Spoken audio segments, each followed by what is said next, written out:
Philippe, je sais que tu es en relation avec Jacques Vallée. Est-ce que tu peux nous expliquer quelle influence a eu Jacques Vallée sur tes travaux et sur l'initiation de tes recherches? D'accord. Alors, vaste sujet, mais bon, vas-y, en même temps. Alors, son influence, oui, elle a été importante. Enfin, moi, j'ai écrit un livre sur les synchronicités. Donc, au départ, je ne pensais pas parvenir à ramener ce thème dans le cadre de ma recherche au laboratoire. C'est-à-dire que bon, je voulais absolument écrire ce livre-là parce que j'avais compris un tas de choses, donc j'avais compris ce que j'y explique. Mais d'ailleurs, j'ai fait exprès de l'écrire sous forme d'un livre de vulgarisation et romancé, de manière à bien montrer que je n'avais pas une prétention scientifique extrêmement sérieuse. Mais je voulais quand même communiquer des idées. Et je voulais que ce que j'écrivais soit considéré comme rigoureux, j'y ai mis beaucoup de logique, etc. C'est-à-dire, bien que je ne voyais pas comment j'allais publier dans ce domaine-là, donc je me suis dit, sa chronicité, la seule chose possible, c'est d'en faire un livre, essayer de mettre de la rigueur, montrer que dedans j'ai une approche rationnelle, mais je ne me fais pas d'illusions sur l'idée que je vais pouvoir bosser là-dedans, là-dessus, dans mon laboratoire. Bon, ensuite, j'ai fait des conférences et Jacques Vallée a assisté à l'une de ces conférences à l'Institut Métapsychique. C'est comme ça qu'on s'est connus. Il a voulu absolument en savoir plus, donc on s'est recontacté. On a discuté, on s'est envoyé, il m'a invité à Paris, on a discuté et il m'a demandé l'autorisation de parler de ma théorie dans sa conférence à TEDx. 22, 11, bon. Et donc je lui ai dit oui, c'était plutôt moi qui étais honoré d'ailleurs. Donc il a fait cette conférence, et donc elle était très intéressante, mais ce qui était amusant, c'est que je ne comprenais pas, au départ on n'en avait pas discuté, pourquoi Jacques faisait le lien entre donc la manière dont il voyait la physique de l'information. On avait un peu parlé de physique de l'information, mais avec une célèbre expérience de la thermodynamique qui était le démon de Maxwell. Enfin, en fait, cette expérience ressortait à travers la figure de Szilard. Et là, je me suis dit, tiens, mais il a réfléchi à ça, mais alors, il y a quelque chose d'intéressant là. Donc ça, c'est le premier tilt. Et deuxième tilt, je ne comprenais pas pourquoi il s'évertuait à parler de dimensions, à dire que les dimensions, c'était vraiment, ça n'existait pas. Et en fait, en gros, il voulait dire que c'était pour la conscience. Et surtout, à mettre ça dans un cadre Internet, data mining, en gros. Je ne comprenais pas très bien pourquoi il mettait ça dans le data mining. Il semblait dire que l'univers fonctionnerait comme une gigantesque base de données avec un serveur qui nous sert ce qu'on avait à vivre, la réalité. Bon, et pas de dimension, et du data mining, en plus je trouvais quand même qu'il aurait pu m'en parler. Enfin bon, moi le data mining c'était ma spécialité, puisque j'ai fait du data mining toute ma vie à travers la vision artificielle, et puis beaucoup d'autres. C'est le principe, c'est l'extraction de données massives, l'extraction de données dans des ensembles, l'extraction de données pertinentes dans des ensembles de données massives et complexes. Trouver de l'information qui vaille le coup à l'intérieur d'un vaste fatras d'informations. Voilà, ça c'est ma spécialité de toute ma carrière, c'est ça qui m'a valu plusieurs prix d'ailleurs. Et donc, il sort ça dans sa conférence. Et il sort le démon de Maxwell dans sa conférence. Et on n'en avait pas parlé. Et donc, je réfléchis, et je me rends compte, mais bon sang, mais c'est bien sûr, moi j'étais en train de travailler sur une interprétation de l'indéterminisme. Je voulais faire le lien entre la mécanique classique et la mécanique quantique à travers une expérience de billard. On va dire que je ne vais pas insister là-dessus, et j'ai vu que, mais bon sang, mais c'est bien sûr, ça pouvait permettre de voir sous un nouveau jour l'expérience de pensée du démon de Maxwell. Donc là, là, Jacques s'est mis à m'apporter des éléments d'information intéressants. En plus, il m'a envoyé des références d'articles qui venaient de sortir sur le principe de Lander, sur un tas d'autres choses. J'avais l'impression que Jacques Vallée me nourrissait d'inspiration, des inspirations dont j'avais besoin pour recadrer ma théorie avec ma recherche habituelle. Et j'ai par-dessus le marché une société spécialisée dans le data mining pour le marché publicitaire m'a contacté pour me demander qu'on travaille ensemble. Et c'est là que définitivement je me suis rendu compte que, mais oui, bon sang, mais c'est bien sûr, on pouvait arriver à faire, on va dire, de la rétrocausalité. On pouvait arriver à insérer de la rétrocausalité dans le data mining. Je parle crûment, hein, là, c'est-à-dire que normalement je ne devrais même pas en parler, mais bon, ça c'est pour ça que je le dis aussi simplement. Et donc, à travers ces deux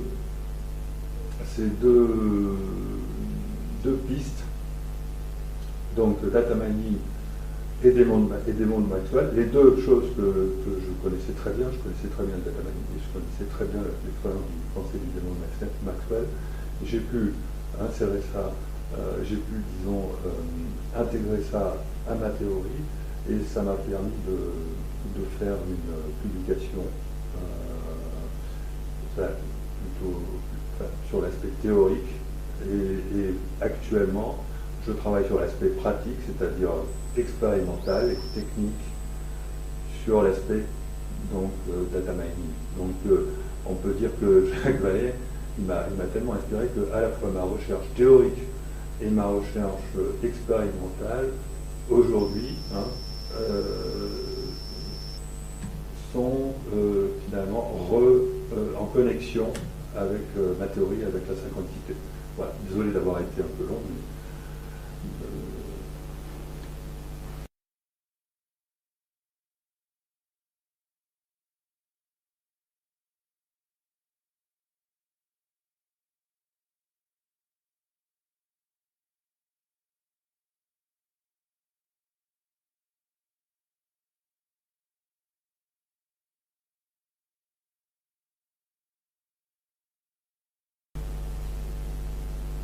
non, on ne peut pas démontrer l'existence d'une information pure. L'information, c'est la chose la plus abstraite qui soit. Ça correspond à rien. C'est-à-dire que si on enlève l'information, on enlève tout. Stop. Allez. On arrête de réfléchir, on arrête de penser, on arrête d'être conscient. Voilà.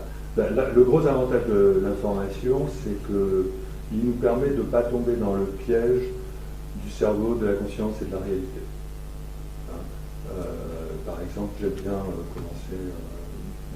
dire, j'aime bien dire que par exemple, quand on dit que des informations parviennent à la conscience par le biais du cerveau, c'est quoi le cerveau? On n'en sait rien. C'est apparemment notre conscience reçoit des informations du cerveau. Apparemment. Ou apparemment notre cerveau crée la conscience. Mais ça, c'est une apparence. On a trouvé là, et on a un problème. Et pareil, le cerveau avec la réalité. Apparemment, le cerveau reçoit des informations de la réalité. D'accord? Et la réalité, apparemment, la réalité est composée d'espace et de temps. Apparemment, ça fait 3 apparemment, les probabilités diminuent, on prend des risques, on a des chances de se planter, et bien oui, bingo, on se plante. Parce que la physique nous montre qu'effectivement, le temps n'existe pas. Et elle nous montre qu'effectivement, l'espace n'existe pas, tel qu'on le conçoit. Alors, on est obligé de tout enlever, et à quoi se raccrocher? Et bien, ce à quoi on peut se raccrocher, ce qui reste quand on a tout viré, c'est l'information. Parce que on est obligé de virer le cerveau, on est obligé de virer la réalité, on est obligé de virer l'espace, on est obligé de virer le temps. Ben, ce qui reste, c'est l'information.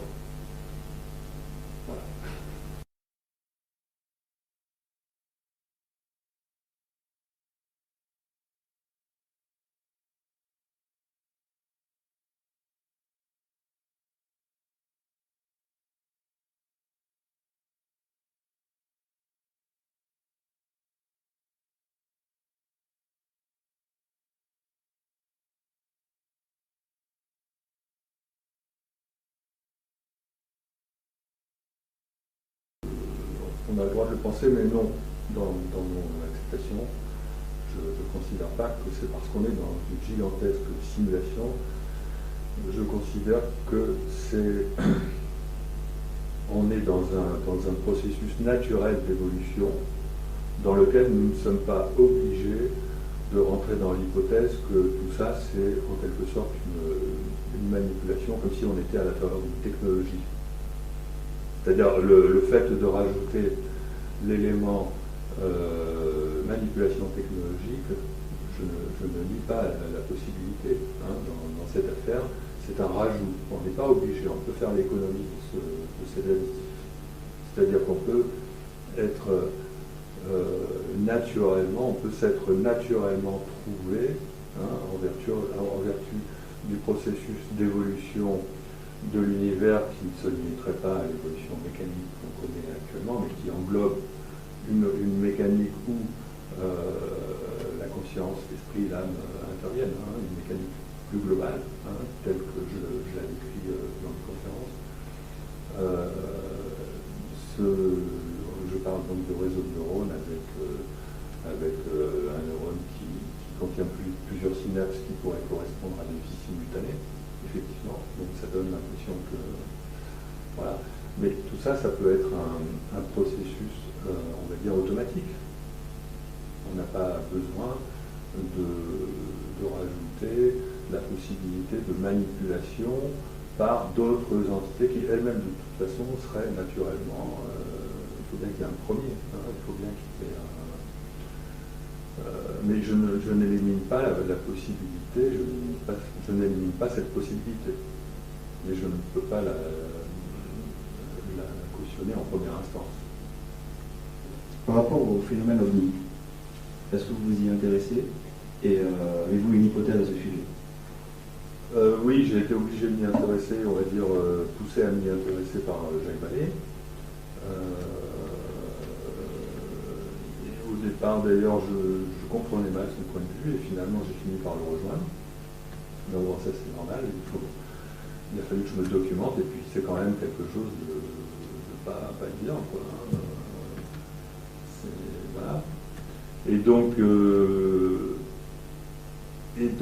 oui, maintenant, j'ai un point de vue là-dessus. Bon, alors, on va dire, nous sommes visités. Bon, je pense que ça, c'est à peu près clair et reconnu. Bon, par qui, on ne sait pas.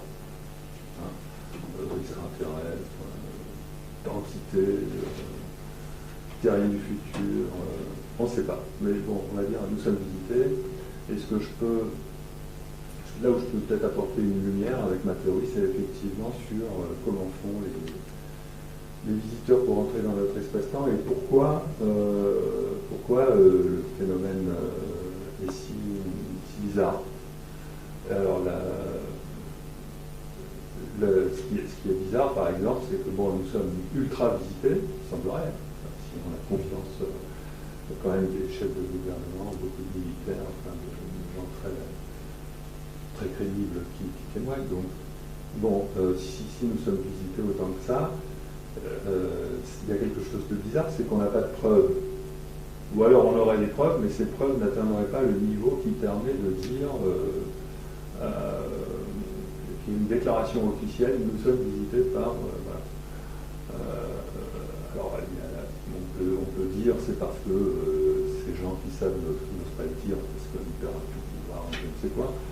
Mais tout de même, il y a quand même, et on a le même problème par la psychologie, l'IAMI, avec le phénomène de l'élusivité, a le même problème, c'est-à-dire qu'il semblerait qu'il y a un tas de témoignages de phénomènes qui sont avérés, mais ça depuis des décennies, et bizarrement, on n'arrive pas à la preuve. Il y a quelque chose qui coince. Voilà, j'ai une explication à donner à ça. C'est qu'on est en face d'informations qui, si elles impactent effectivement la société, créent d'emblée un changement de paradigme extrêmement perturbateur. C'est-à-dire que alors je vais préciser après, donc la reconnaissance du phénomène OVNI, tout comme la reconnaissance du phénomène parapsychologique, si elle est officialisée, créera du désordre et puis modifierait probablement la répartition des pouvoirs à la surface de la planète, et donc ça aurait une influence considérable sur l'avenir de notre planète. Or, l'avenir de notre planète, il est déjà tracé, globalement. Il est déjà là. Et nous allons vers une société qui est la société qui correspond à, on va dire, au dominant dans notre collectif de conscience. Et notre collectif de conscience dominant, malheureusement, à l'heure actuelle, il nous amène vers un système matérialiste. Un système matérialiste où l'humanité s'appauvrit dans ce qu'elle a de plus humain et finit par devenir des machines, etc. Bon. Donc on est aux antipodes d'un changement de paradigme. Donc qu'est-ce qui se passe quand un visiteur entre dans l'espace-temps? Il ne peut pas, à cause de la mécanique de l'espace-temps lui-même, trouver une ligne temporelle qui va faire qu'il laissera une preuve. C'est pas prévu.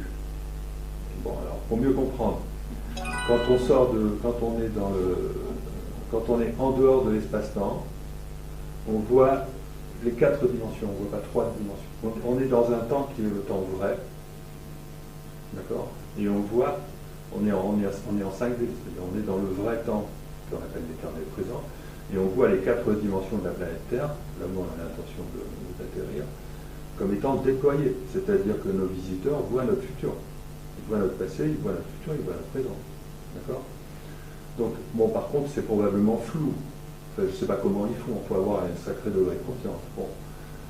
Mais on peut imaginer que c'est flou. Mais on peut imaginer que c'est flou, mais au fur et à mesure où ils se rapprochent, ils voient de plus en plus de détails. Et donc, à un moment donné, ils voient le futur de la zone où ils ont l'intérêt. Ils voient l'impact dans le futur de leur atterrissage en temps réel dans le présent. Et bon, il me paraît évident qu'il est absolument indispensable qu'ils négocient cet impact. C'est-à-dire que l'interaction avec la conscience des témoins est quelque chose d'absolument indispensable pour arriver à négocier correctement l'impact de leur visite. Parce qu'il leur est interdit de laisser une preuve sans quoi l'espace-temps les expulserait. L'espace-temps ne peut pas laisser entrer une ligne temporelle étrangère qui va modifier considérablement toute la ligne temporelle de la Terre elle-même. Ça ne peut pas se faire. Donc il faut qu'ils négocient. Il faut qu'ils négocient d'abord, comme cette preuve, elle risque d'arriver par le biais des témoins qui vont être sensibilisés. Donc il faut qu'ils arrivent à voir d'avance toutes les conséquences de leur passage. Et ils peuvent, puisqu'ils sont en situation de pouvoir le faire. Voilà. Donc, c'est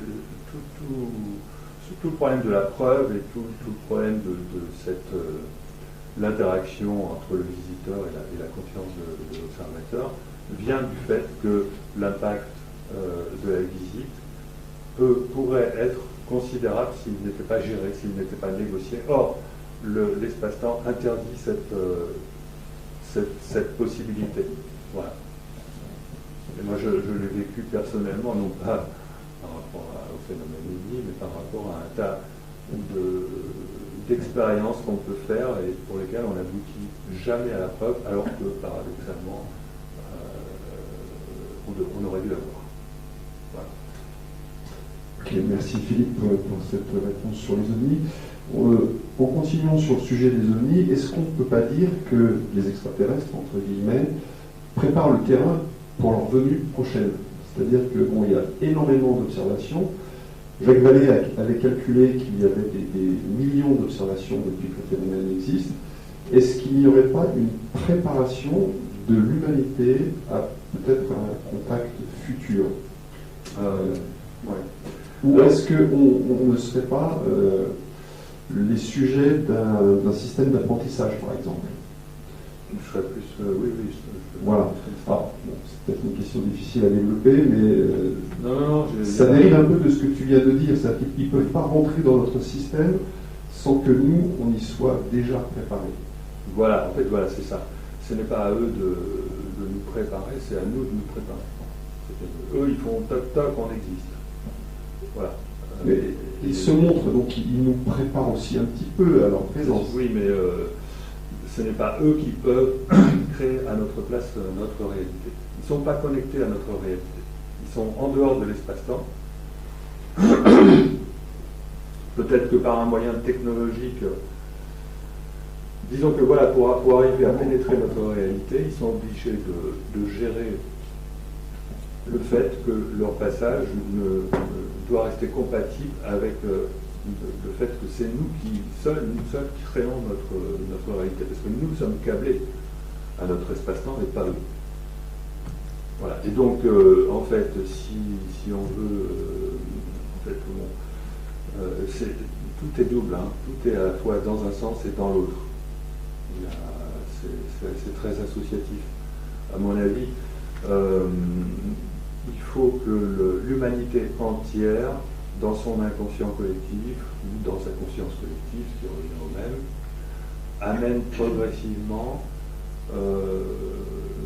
l'idée de collaborer avec des visiteurs. Mais en fait, ceci n'est pas possible à partir du moment où on n'a pas compris, où l'humanité n'a pas compris que la vraie nature de la réalité n'est pas matérialiste.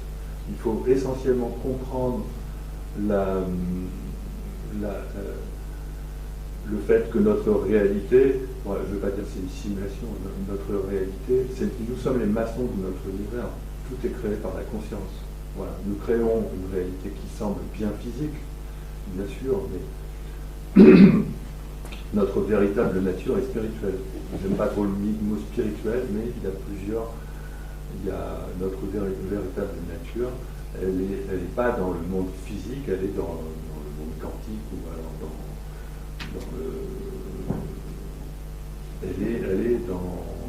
Bon, là, il y a des choses pour lesquelles il faudra rentrer dans des précisions assez longues.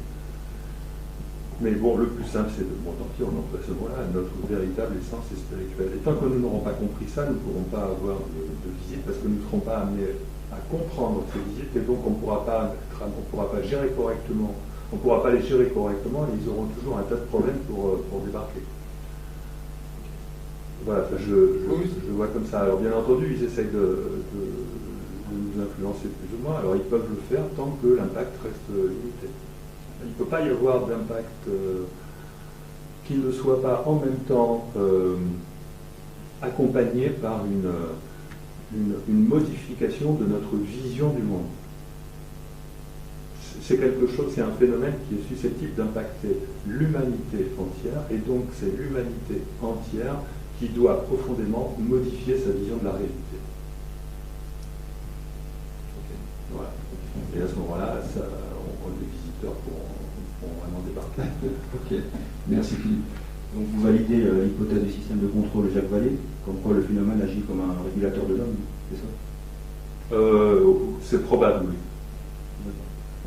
C'est-à-dire que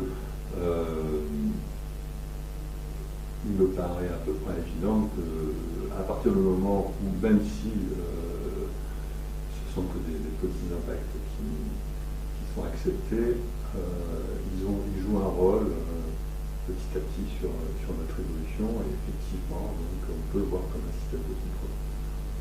Mais je pense que dans le système de contrôle, il y a une partie donc, qui vient donc c'est où, entité, visiteur, bon, là, mais c'est aussi l'espace-temps lui-même qui a son propre système de protection chronologique.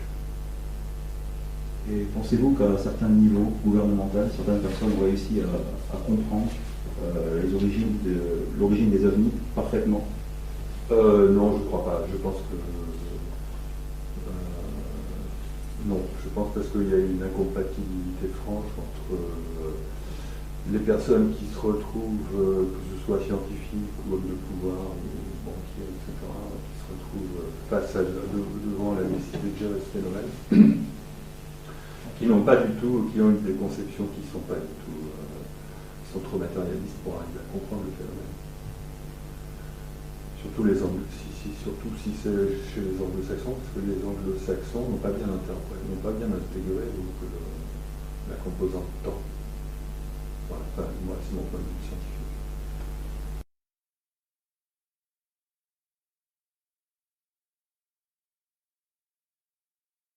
Si on a un crash,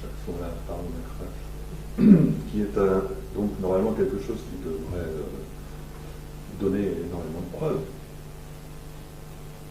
Donc ces preuves sont susceptibles de créer un changement paradigmatique, et donc ce changement n'étant pas là, il y a l'absolue nécessité du secret. Il y a l'absolue ou la nécessité de la désinformation. Je dirais que la désinformation et le secret sont des facilitateurs pour que les impacts, pour que ces phénomènes puissent avoir lieu. S'il n'y avait pas de désinformation, et s'il n'y avait pas de mise sous secret, il y aurait un risque d'influence prématurée de ces visites sur notre réalité. Donc il ne faut pas voir d'un œil négatif la désinformation et le secret. Je pense que la désinformation et le secret sont là parce que nous ne sommes pas capables de gérer encore, nous n'ayant pas compris la réalité, le fonctionnement de la réalité, nous ne sommes pas encore capables de gérer les conséquences de cette connaissance. Voilà. Je vais juste aborder avec toi le sujet des robots, parce que je sais que tu as travaillé sur la conception de robots. Est-ce qu'on peut imaginer un jour fabriquer un robot conscient? C'est une croyance que j'avais quand j'avais 40 ans, on va dire. Oui, un jour, mais pas dans 10 ans, mais dans 50 ans. Peut-être dans 100 ans, 200 ans, 1000 ans. Non, parce que la conscience, c'est pas du tout quelque chose alors voilà, la grosse erreur, ça me vraiment fend le cœur de voir que des grands scientifiques la font. La grosse erreur, c'est de croire que la conscience pourrait émerger à partir d'un certain degré de complexité du vivant. Voilà. Ça, c'est une erreur totale. D'abord parce que moi, quand j'ai développé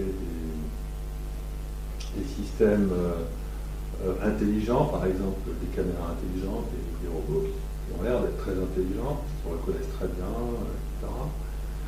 Bon, même si c'est très spécialisé, parce que si on n'a pas encore à faire des humanoïdes. Mais bon, finalement, j'ai utilisé des algorithmes très simples. Et en fait, la complexité était gérée par le cerveau. C'est-à-dire que pour moi, c'était pas du tout, comment dire, quelque chose de... la complexité c'est une complexité d'origine purement mécanique, c'est-à-dire qui proviennent d'interactions à l'intérieur d'un réseau. Donc pour moi, c'est à peu près équivalent que quand on met des boules dans un billard. Un billard, il ne se fait pas devenir intelligent parce qu'on met plus de boules. Ce n'est pas le quantitatif qui permet de créer l'intelligence. Et ce ne sont pas non plus des algorithmes hyper compliqués, parce que la complexité algorithmique va à l'encontre de l'intelligence. La simplicité algorithmique, par contre, améliore les capacités d'intelligence. Donc pour moi, le lien entre le niveau de complexité... En plus, j'ai beaucoup travaillé sur le niveau de complexité, justement, on va pas rentrer dedans. Et la conscience m'apparaît pas clairement. Même l'intelligence non plus, ça m'apparaît pas clairement. Et après, ensuite, quand on comprend la nature de la conscience d'un point de vue plus physique, parce que la conscience, c'est pas une affaire de neuroscientifique, c'est une affaire de physicien. Quand on commence à comprendre cette nature, on voit bien qu'on est à des années-lumière de pouvoir créer soi-même un système conscient. Merci Philippe de cette réponse. Simplement, je voulais aborder le sujet de la singularité technologique. Alors, je sais qu'aux États-Unis, il y a beaucoup de gens qui fantasment là-dessus en disant que dans les 20 prochaines années, les machines vont devenir peut-être plus intelligentes que les êtres humains Et on va arriver à ce qu'on appelle la singularité technologique, c'est-à-dire que les machines vont pouvoir se développer elles-mêmes et évoluer elles-mêmes sans avoir besoin des êtres humains. Est-ce que c'est possible ou est-ce que c'est un pur fantasme? Non, les machines vont atteindre un niveau de développement considérable et elles deviendront plus intelligentes que nous, ça c'est sûr, au sens mental. C'est-à-dire autant je ne crois pas à la conscience des machines, autant je crois et je suis persuadé que les machines deviendront plus intelligentes que nous. Mais attention, c'est l'intelligence mentale, c'est-à-dire c'est l'intelligence analytique, c'est le cerveau gauche, gauche. C'est l'intelligence raisonnante, c'est l'intelligence qui calcule, c'est l'intelligence qui utilise la complexité neuronale, c'est l'intelligence qui utilise, et qui a fondamentalement besoin d'être contrôlée. Hein. Les machines sont faites pour être contrôlées, mais elles peuvent parfaitement devenir contrôleuses.